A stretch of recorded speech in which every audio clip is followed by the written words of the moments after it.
Is to disband the state traffic unit if he finds out that the residents of the state do not think they are doing their job. I am on record as having directed the commissioner to dismiss any of these people who have done something that is a clear breach of what is right.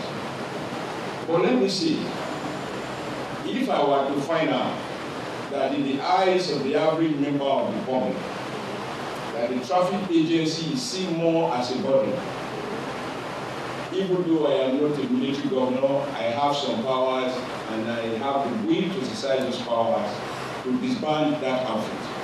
The governor still had some good words for his host as he promised to construct new courtrooms and the road in the State High Court premises. And those who live on The Federal Capital Territory Police Command has announced plans to monitor all uncompleted buildings in the nation's capital to ensure that they're not inhabited by criminals. The FCT Police Commissioner, Mr. Wilson Inalego, told Channels Television that the command would work with the Development Control Unit of the Federal Capital Development Authority to monitor and demolish illegal structures which can be used as hideouts for criminals. These are residents of number 4 Mambolo Street in Wuse Zone 2, Abuja. The Abuja Development Control Unit has threatened to seal up their building because of the poor state of the structure. The mobile court set up by the unit fined the residents and gave them an ultimatum to put the building in order. This is part of our style of achieving that purpose. This is part of our style of trying to achieve that purpose. Yes, and that is summoning all those who have decided not to comply with that directive before the mobile court. In another part of the nation's capital is this uncompleted building inhabited by over 100 people. Situated on Anthony Enahoro Street in the Otako district of Abuja, the building has been left uncompleted for almost a decade.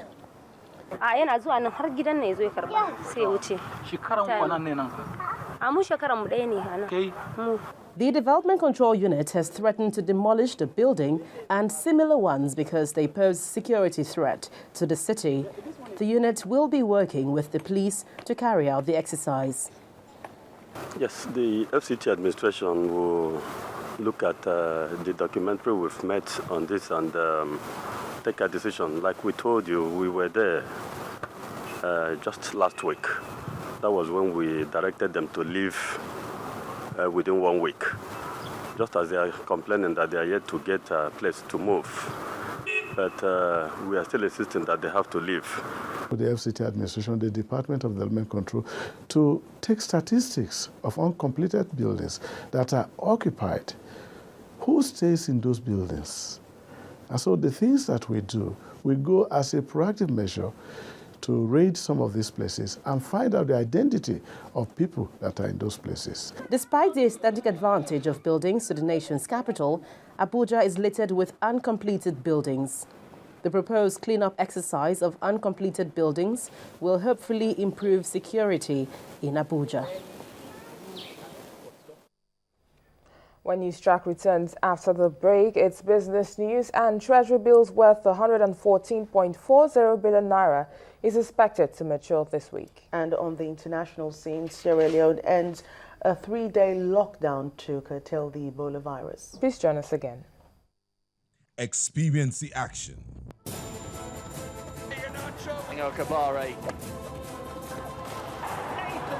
Witness the passion.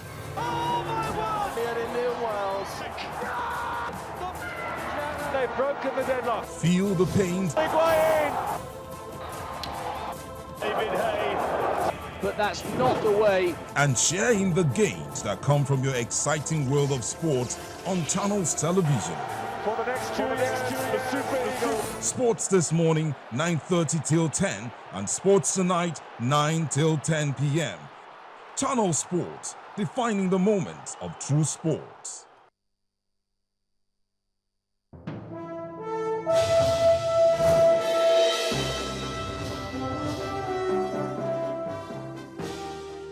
look at business news now. Treasury bills worth 114.4 billion naira are expected to mature this week. 21.58 billion naira will be offered in 91-day bills, 33.78 billion naira in the 182-day bill, and 58.08 billion naira in the 364-day paper. Also expected is the maturity of Treasury and OMO bills worth 114.40 billion naira and 144.36 billion naira respectively. Dealers anticipate that the system liquidity will remain elevated as the Central Bank of Nigeria may continue with its monetary policy stance by the way of OMO bills issuance. And bond yields are expected to fall this week owing to central bank's decision to retain the benchmark interest rate at 12%. Dealers also expect an increase in the liquidity level.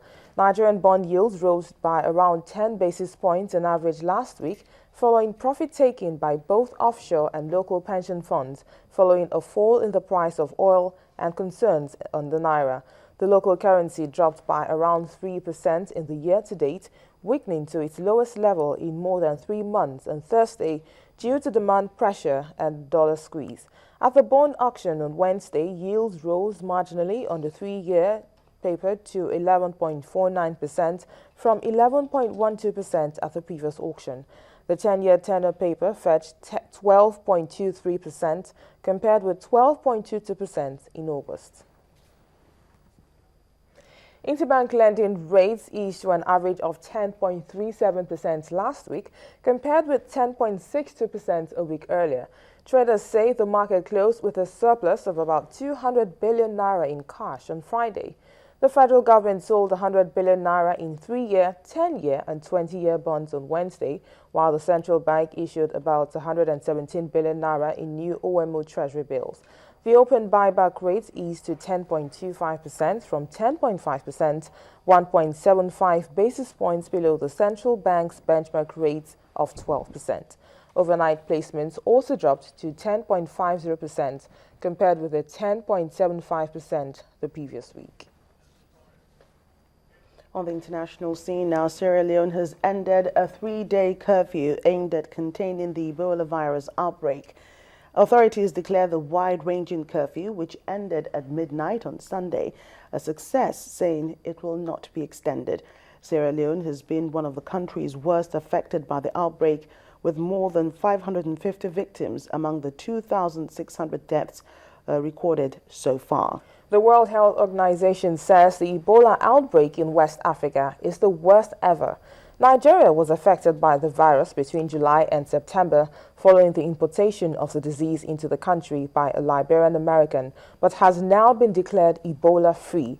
7 people are known to have died from the virus in Nigeria. Officials in Turkey have begun effecting the closures of some border crossings in Syria after thousands of fleeing Kurdish refugees entered the country. Turkey opened its border to the Syrians on Friday but began to close them on Sunday. The move follows yesterday's clashes between Turkish security forces and protesting Kurds. The closures may stop Kurdish fighters entering Syria to fight IS militants. Most refugees are from the town of Kobani, where a massacre by the approaching militants is feared.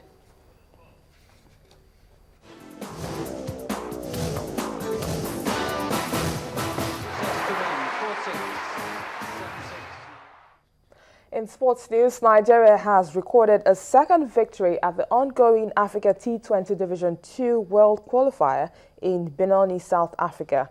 Coach Clive Ogimi's team defeated Mozambique with 29 runs and scored a total of 105 runs all out in the first innings, while Mozambique posted 76 runs. Nigeria's third game will be played later today against Ghana.